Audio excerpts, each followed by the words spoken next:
Hi welcome back to Isiri channel. ಬನ್ನಿ ಇವತ್ತು ನಾವು ಸ್ಪ್ರಿಂಗ್ ಆನಿಯನ್ ಪಕೋಡ ಅಂದರೆ ಈರುಳ್ಳಿ ಕಾವಿನ ಪಕೋಡ ಮಾಡೋದು ಹೇಗೆ ಅಂತ ನೋಡ್ತಾ ಹೋಗೋಣ. ಚಿಕ್ಕವರಿಂದ ಹಿಡಿದು ದೊಡ್ಡೋರವರೆಗೂ ಎಲ್ರಿಗೂ ಕೂಡ ಈ ರೆಸಿಪಿ ಇಷ್ಟ ಆಗುತ್ತೆ. ನೀವು ಒಂದು ಸಲ ಎಲ್ಲಾದರೂ ಸ್ಪ್ರಿಂಗ್ ಆನಿಯನ್ ಸಿಕ್ಕಿದ್ರೆ ಖಂಡಿತವಾಗ್ಲೂ ತಂದು ಒಂದು ಸಲ ಏನಾದ್ರೂ ಮನೆಯಲ್ಲಿ ಎಲ್ರಿಗೂ ಈ ಥರ ಪಕೋಡನ ಮಾಡಿಕೊಡಿ. ಈರುಳ್ಳಿ ಕಾವಿನ ಪಕೋಡನ ಎಲ್ಲರೂ ಕೂಡ ತುಂಬ ಇಷ್ಟಪಟ್ಟು ತಿಂತಾರೆ. ಬನ್ನಿ ಈ ರೆಸಿಪಿ ಮಾಡೋದು ಹೇಗೆ ಅಂತ ನೋಡ್ತಾ ಹೋಗೋಣ. 1 ಕಪ್ ಕಡಲೆ ಹಿಟ್ಟು, 1 ಕಪ್ ಈರುಳ್ಳಿ ಕಾವು, 3 ಟೇಬಲ್ ಸ್ಪೂನಷ್ಟು ಅಕ್ಕಿ ಹಿಟ್ಟನ್ನ ತಗೊಳ್ಳಿ. ಕೊತ್ತಂಬರಿ ಸೊಪ್ಪು ಸ್ವಲ್ಪ, ಚಿಕ್ಕದಾಗಿ ಹೆಚ್ಚಿಟ್ಕೊಂಡಿರೋಂತಹ 2 ಈರುಳ್ಳಿ, ಸ್ವಲ್ಪ ಕರ್ಬೇವಿನ ಸೊಪ್ಪು, 3 ಹಸಿಮೆಣಸಿನ್ಕಾಯಿ, ಅರ್ಧ ಟೇಬಲ್ ಸ್ಪೂನಷ್ಟು ಜೀರಿಗೆನ. ಒಂದು ಮಿಕ್ಸಿಂಗ್ ಬೌಲ್ನ ತಗೊಳ್ಳಿ. ಒಂದು ಮಿಕ್ಸಿಂಗ್ ಬೌಲಿಗೆ ಸ್ಪ್ರಿಂಗ್ ಆನಿಯನ್ ಅಂದರೆ ಈರುಳ್ಳಿ ಕಾವನ್ನ 3/4 ಬೌಲಷ್ಟು ಆ್ಯಡ್ ಮಾಡ್ಕೊಳ್ಳೋಣ. 3/4 ಬೌಲಷ್ಟು ಸ್ಪ್ರಿಂಗ್ ಆನಿಯನ್ಗೆ 1 ಕಪ್ಪಷ್ಟು ಕಡಲೆ ಹಿಟ್ಟನ್ನ ನಾನಿಲ್ಲಿ ಸಾಣಿಸಿ ಇಟ್ಕೊಂಡಿದ್ದೀನಿ. ಅದನ್ನು ಕೂಡ ಇಲ್ಲಿ ಆ್ಯಡ್ ಮಾಡೋಣ. ಕರ್ಬೇವಿನ ಸೊಪ್ಪನ್ನು ಕೂಡ ಹಾಕೋಣ. ಚಿಕ್ಕದಾಗಿ ಹಚ್ಚಿರೋದು ಈರುಳ್ಳಿನೂ ಕೂಡ ಸೇರಿಸೋಣ. ಹಸಿಮೆಣಸಿನ್ಕಾಯಿ 3ರಿಂದ 4 ಚಿಕ್ಕದಾಗಿ ಹಚ್ಚಿರೋಂತಹದ್ದು.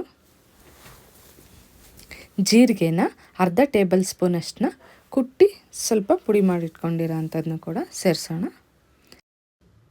3/4 ಕಪ್ಪಷ್ಟು ಕೊತ್ತಂಬರಿ ಸೊಪ್ಪು.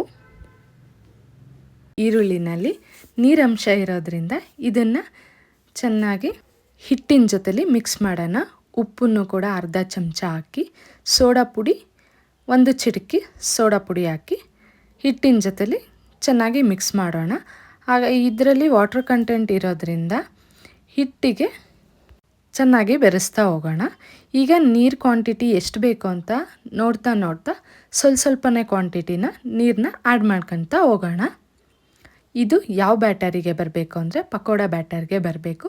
ಇಲ್ಲಿ ನಾನು ಸ್ವಲ್ಪ ನೀರು ಜಾಸ್ತಿ ಹಾಕ್ಕೊಂಡಿರೋದ್ರಿಂದ ಮತ್ತೆ ನಾನು ಸ್ವಲ್ಪ ಕಡಲೆ ಹಿಟ್ಟನ್ನ ಕೂಡ ಸೇರಿಸ್ಕೊತಾ ಇದ್ದೀನಿ. ಈಗ ಇದು ಪಕೋಡ ಬ್ಯಾಟರ್ಗೆ ಬಂದಿದೆ.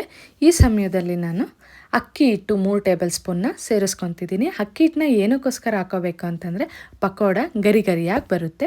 ಈಗ ಮಿಕ್ಸ್ ಮಾಡಿರೋ ಹಿಟ್ಟಿಗೆ ಚೆನ್ನಾಗಿ ಕಾದಿರುವಂಥ ಆಯಿಲ್ನ 3 ಟೇಬಲ್ ಸ್ಪೂನಷ್ಟು ಆಯಿಲ್ನ ನಾನು ಮಿಕ್ಸ್ ಮಾಡ್ಕೊತಿದ್ದೀನಿ. ಈ ಥರ ಮಾಡೋದ್ರಿಂದ ಪಕೋಡ ಗರಿ ಗರಿಯಾಗಿ ಬರುತ್ತೆ. ತಿನ್ನಲು ಕೂಡ ತುಂಬ ಟೇಸ್ಟಿಯಾಗೂ ಕೂಡ ಇರುತ್ತೆ. ಈಗ ಒಂದು ಬಾಣಲಿನಲ್ಲಿ ಎಣ್ಣೆ ಬಿಸಿಯಾಗಿದೆ. ಇದಕ್ಕೆ ಚಿಕ್ಕ ಚಿಕ್ಕ ಉಂಡೆಗಳನ್ನಾಗಿ ಪಕೋಡನ ಹಾಕ್ತಾ ಹೋಗೋಣ. ಪಕೋಡ ಹಾಕಬೇಕಾದ್ರೆ ಆಯಿಲು ಹೈ ಫ್ಲೇಮಲ್ಲೇ ಇರಬೇಕು. ಲೋ ಫ್ಲೇಮಲ್ಲಿದ್ದರೆ ಪಕೋಡಾಗೆ ಜಾಸ್ತಿ ಆಯಿಲ್ ಅಬ್ಸರ್ವ್ ಆಗುತ್ತೆ. ಅದಕ್ಕೋಸ್ಕರ ನಾವು ಹೈ ಫ್ಲೇಮಲ್ಲೇ ಇಟ್ಟು ಪಕೋಡನ ಹಾಕ್ತಾ ಹೋಗೋಣ. ನಿಮಗೆ ಯಾವ ಸೈಜಿಗೆ ಬೇಕೋ ಆ ಸೈಜಿನ ಪಕೋಡಗಳನ್ನ ನೀವು ಹಾಕ್ಕೊಳ್ಳಿ. ಸ್ಪ್ರಿಂಗ್ ಆನಿಯನ್ ಪಕೋಡ ತಿನ್ನಲು ತುಂಬ ರುಚಿಯಾಗಿರುತ್ತೆ. ಗಾಣದ ಕಡಲೆಕಾಯಿ ಎಣ್ಣೆ ತಗೊಂಡಿರೋದ್ರಿಂದ ನನಗೆ ಇಲ್ಲಿ ನೊರೆ ಜಾಸ್ತಿ ಬರ್ತಿದೆ. ನೀವು ರಿಫೈಂಡ್ ಆಯಿಲಲ್ಲಿ ಮಾಡಬೇಕಾದ್ರೆ ಇಷ್ಟೊಂದು ನೊರೆ ಬರಲ್ಲ. ಪಕೋಡ ಇಲ್ಲಿ ಒಂದು ಕಡೆ ಗೋಲ್ಡನ್ ಬ್ರೌನ್ ಕಲರ್ ಬಂದಿದೆ. ಈಗ ಇನ್ನೊಂದು ಬದಿನೂ ಕೂಡ ನಾವು ತಿರುವಾಕೊಂಡು ಗೋಲ್ಡನ್ ಬ್ರೌನ್ ಬರೋವರೆಗೂ ಕೂಡ ಬೇಯಿಸೋಣ. ನೋಡಿ ಎಷ್ಟು ಚೆನ್ನಾಗಿ ಕಾಣಿಸ್ತಿದೆ ಅಲ್ವಾ ಬೋಂಡ ರೆಸಿಪಿ.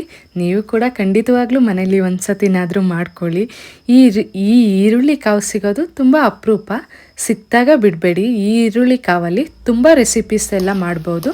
ಬೇಕು ಅಂದರೆ ಕಮೆಂಟ್ ಮಾಡಿ, ಇನ್ನೂ ಹೆಚ್ಚು ರೆಸಿಪಿನ ಮಾಡಿ ತೋರಿಸ್ತೀನಿ. ಪಕೋಡನ ತೆಗಿಬೇಕಾದ್ರೂ ಕೂಡ ಅಷ್ಟೇ ಲೋ ಫ್ಲೇಮಲ್ಲಿ ಇಡಬಾರ್ದು, ಹೈ ಫ್ಲೇಮಲ್ಲಿ ಇದ್ದಾಗಲೇ ತೆಗಿಬೇಕು. ಹಾಗೆ ತೆಗಿಯೋದ್ರಿಂದ ಪಕೋಡಕ್ಕೆ ಜಾಸ್ತಿ ಆಯ್ಲಿ ಅಂತ ಅನಿಸೋದಿಲ್ಲ. ನೋಡಿ ರುಚಿಕರವಾದ ಪಕೋಡ ತಿನ್ನಲು ಸಿದ್ಧವಾಗಿದೆ. ನಾನು ಮಾಡಿರೋ ಈ ಪಕೋಡ ನಿಮ್ಗೇನಾದರೂ ಇಷ್ಟ ಆಗಿದ್ರೆ ಲೈಕ್ ಮಾಡಿ, ಕಮೆಂಟ್ ಮಾಡಿ, ಸಬ್ಸ್ಕ್ರೈಬ್ ಮಾಡಿ, ಶೇರ್ನೂ ಕೂಡ ಮಾಡಿ. Thank you all.